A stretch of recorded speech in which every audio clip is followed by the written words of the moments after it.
Magandang hapon! Kumusta po? Narito po ulit ang update natin para sa lagay ng ating panahon. Ngayong hapon po ng March 23, 2025. Sa ngayon po ay mayroong isang banta ng sama ng panahon na nabuo po sa labas ng ating area of responsibility at tinawag po yan na Invest 96W. Nasa layo po ngayon ng 462 km east ng Sarangani.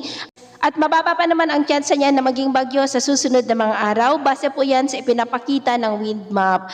Ang sama ng panahon na ito ay nakapaloob po ngayon sa Intertropical Convergence Zone na nag-extend sa may Mindanao, habang ang shear line ay nakakaapekto po ngayon sa may Visayas at papahinang amihan ang umiiral pa rin dito sa may Luzon. At sa ating long range forecast, maliban sa banta ng sama ng panahon na nabuo ngayon, ay wala pa rin naman pong bagyo na namamataan na tatawid po sa ating kalupaan for the next 2 weeks. At sa lagay ng ating panahon, ngayong hapon dahil sa Intertropical Convergence Zone ay nakakaranas ng cloudy skies with isolated rains ang Sulu Archipelago, Zamboanga Peninsula, Northern Mindanao, Sorsogon, ilang bahagi ng Davao Region at Caraga. At dahil naman sa shear line, ay nakakaranas ng cloudy skies with isolated rains ang Panay Island, Negros, Cebu, Bohol, Leyte, Samar Provinces, Palawan, Catanduanes at Sorsogon. At mamayang gabi, mayroon pa rin pong tsansa ng mga isolated rains sa may Palawan, Camarines Sur, Catanduanes,